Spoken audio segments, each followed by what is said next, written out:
Stryker 10 was performing the treatment on his daughter. Because a bit of life remained in her, it was still possible to save her. Was it right to do a thing? Was it the right thing to do? That he did not know.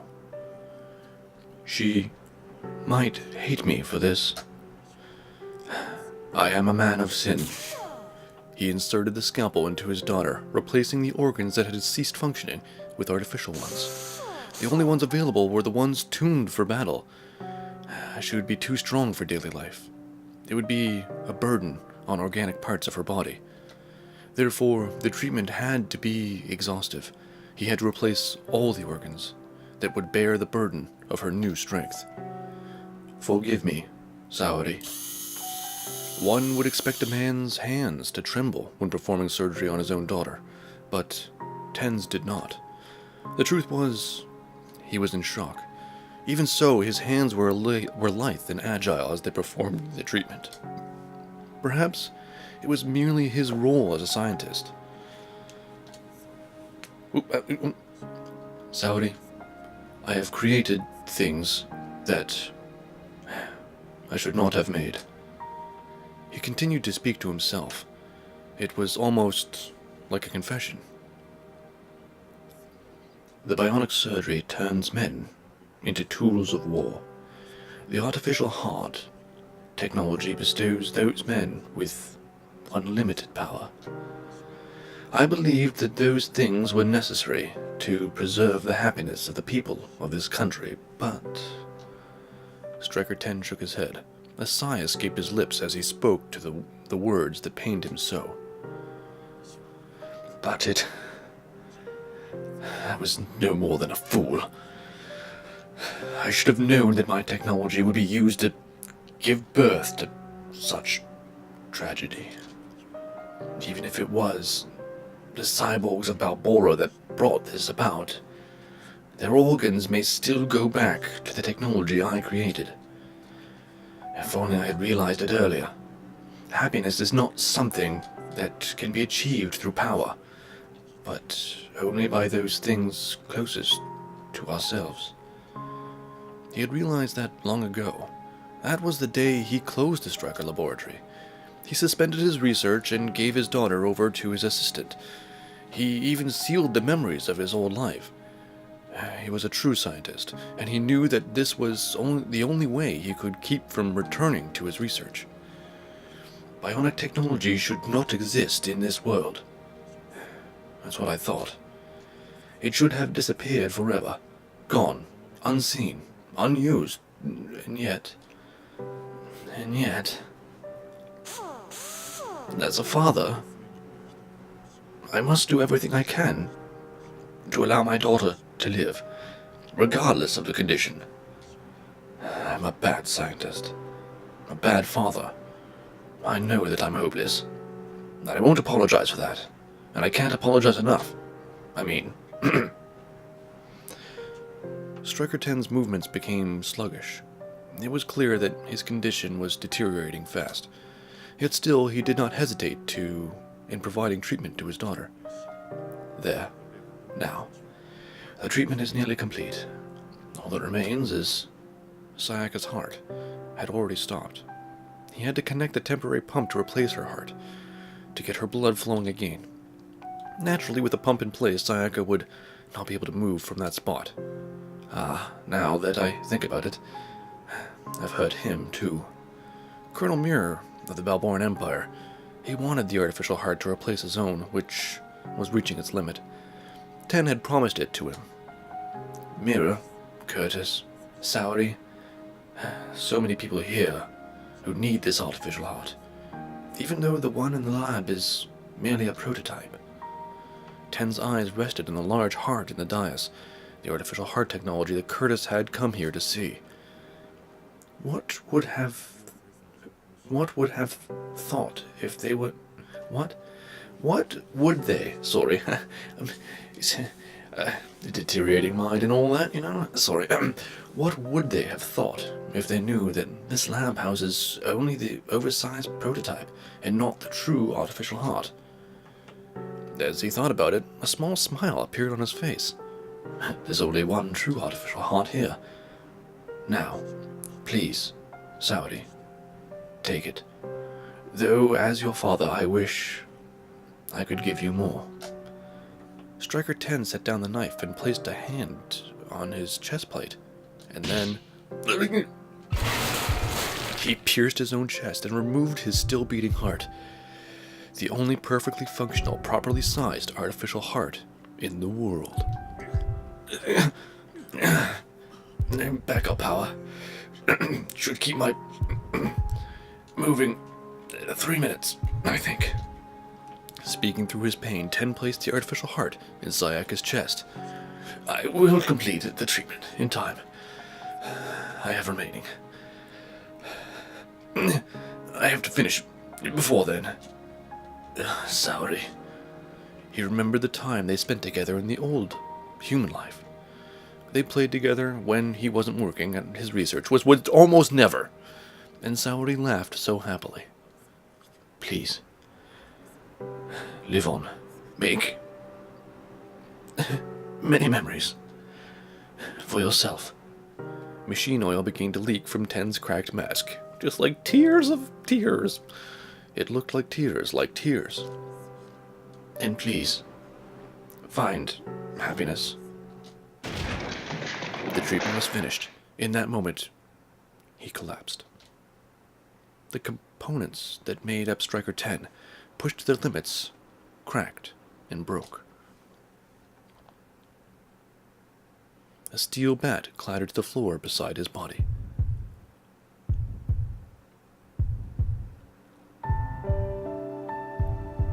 Oh dear. I don't know if I have enough energy for all this emotion now. Oh dear. And suddenly she had pink and blue hair, and they were in pigtails, and she was just beating up on people and calling people Mr. J. Anyways, Jack screamed something, I don't remember. Gra, it seems. Jack was locked in a struggle to protect the laboratory entrance. My liege has entered to protect his place. You shall not pass. You shall not pass. He hacked through the swarm of bionic soldiers with his ninja sword, disabled the ones trying to sneak past him with his shuriken. I shall not give in to you. Holding that spot was easier said than done. No matter what he did, they just kept coming. Even as skilled a ninja as Jack was, he was still fighting for his life. Tendono, are you not finished? That moment, Jack's finely honed senses picked up a sound. It came from inside the laboratory, and was gradually getting closer. It cannot be.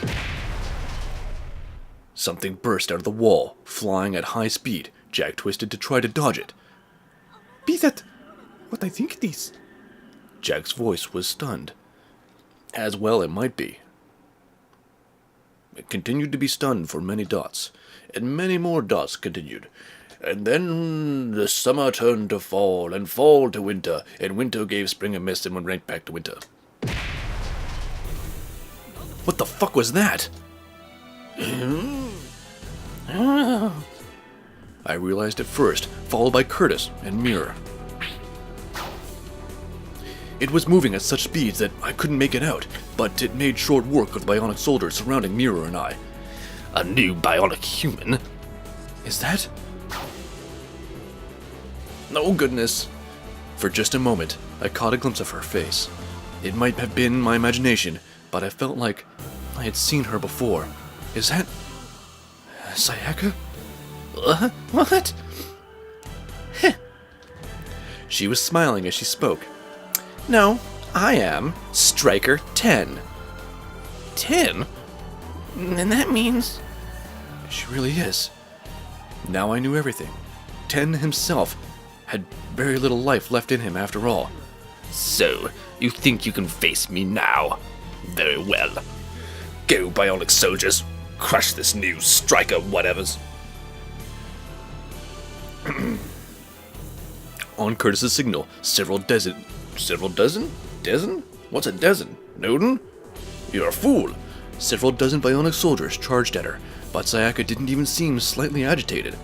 she merely grasped the spiked metal bat that she had wielded, looking perfectly at ease. Curtis, I intend to finish you. Big words.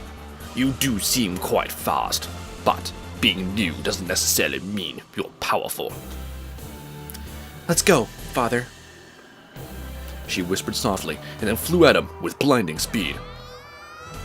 Go, Sayaka, go! Oh, goodness gracious. You just knocked that bionic soldier out of the park. She swung the bat, smashing bionic soldiers into the laboratory walls as she dashed up toward the stratosphere.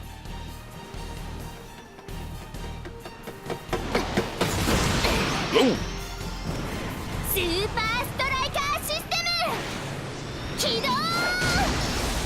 And a good panty shot there.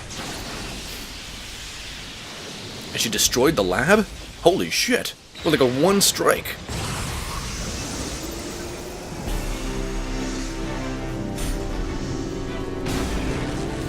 What the fuck? She activated the secret mode? Uh-oh.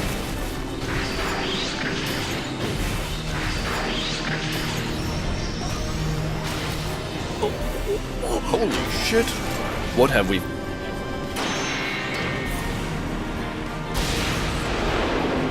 What in the God's name?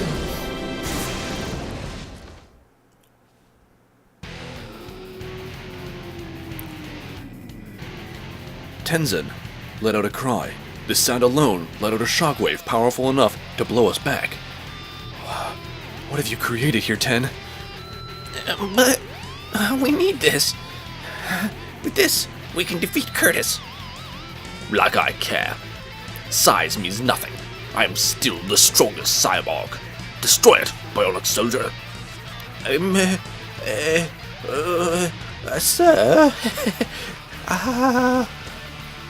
It's your place, no. It is not your place to question orders. It's your job to follow them. Now, go. Okay, sir. Sorry, sir. We had reduced their number, but over half of the bionic soldiers still remained. That's a lot of soldiers. They came at us in a single rush. Tenzin was so large that only a few approached at once. It was very different from the way they'd fought us. The mantis blade. What do you say, my lord?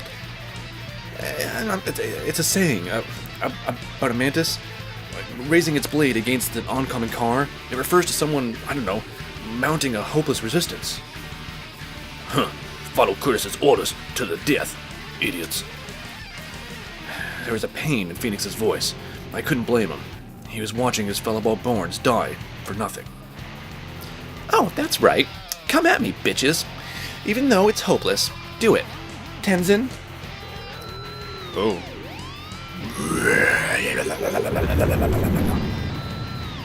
Tenzin swung both its arms, sweeping the bionic soldiers away like bugs.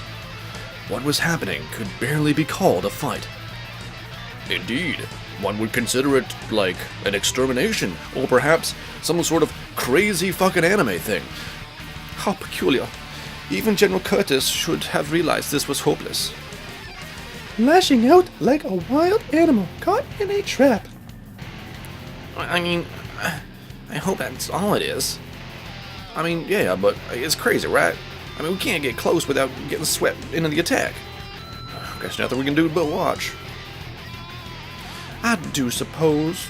Well, I would like it if we could, I don't know, wrap things up a little easily, The Balborns, rather my neighbors, seemed strangely relaxed about all of this.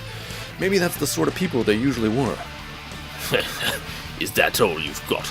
The bigger you are, the more weak points you've got. Take this. Curtis approached Tenzin with booming speed, but even against this attack, Sayaka remained calm. Well, just as I expected. Please, Tenzin. Oh dear.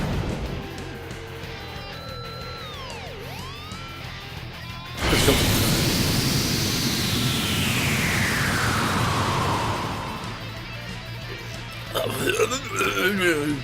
Tenzin had hidden a trump card. He gathered energy in his mouth and fired it at Curtis in a single brilliant shot. Sayaka had witnessed Curtis's strength and fighting style. She had been right to draw Curtis out and destroy him with a sudden reveal. There was an explosion several meters in diameter around her target. Even Curtis, with his great maneuverability, couldn't dodge it completely. Tenzin's attack destroyed another 50 bionic soldiers. I could not read that word. I was like, I wanted to say fifth so bad. And vaporized Curtis's right arm. Just the right arm, though. Is that the one you used to stab her? Because that would be really good. Oh, I missed. Then, one more time.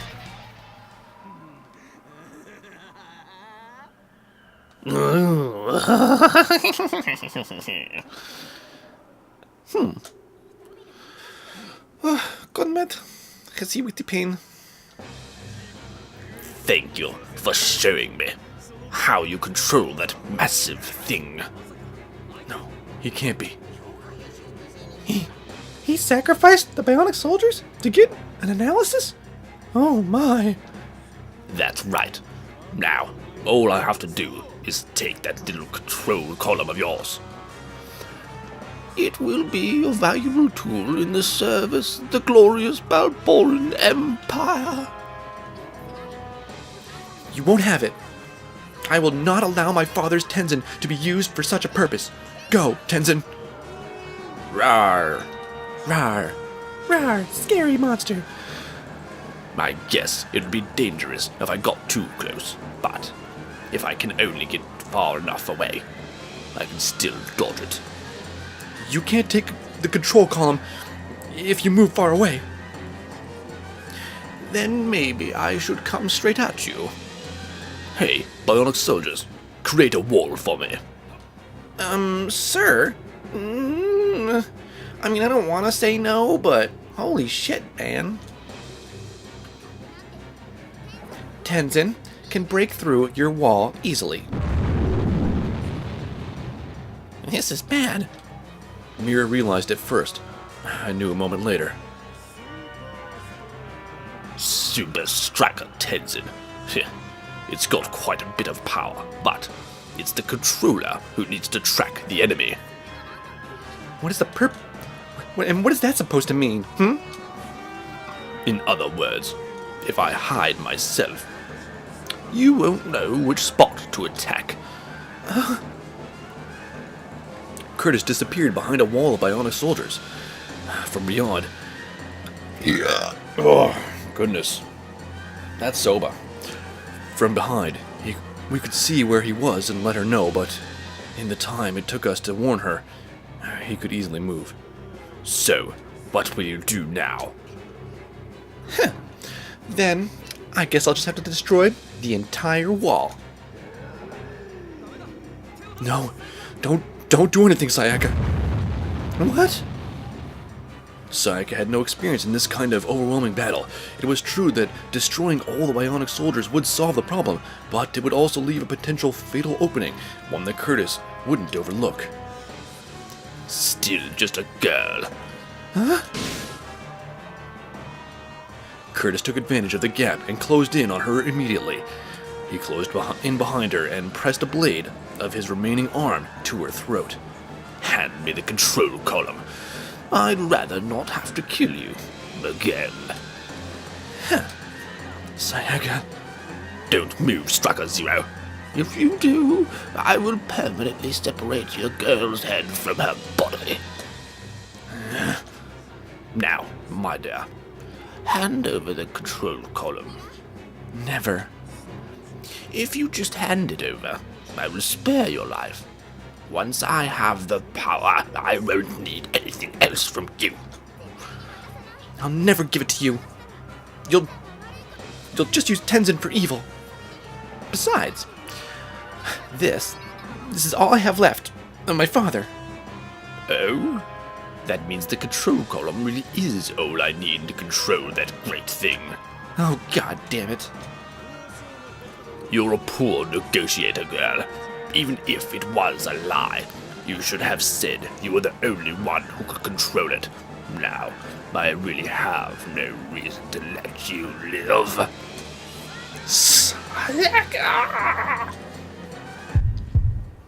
Sayaka was dead.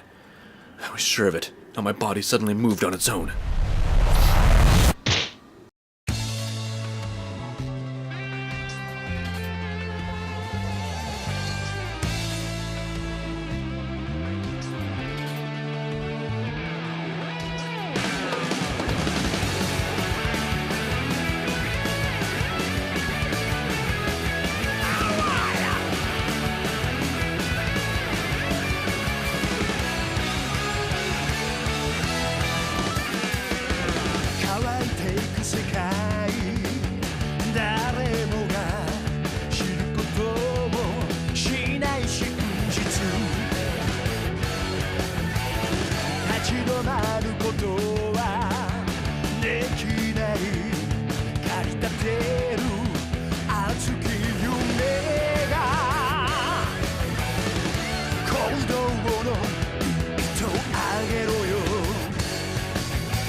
Break out そう信じてみろ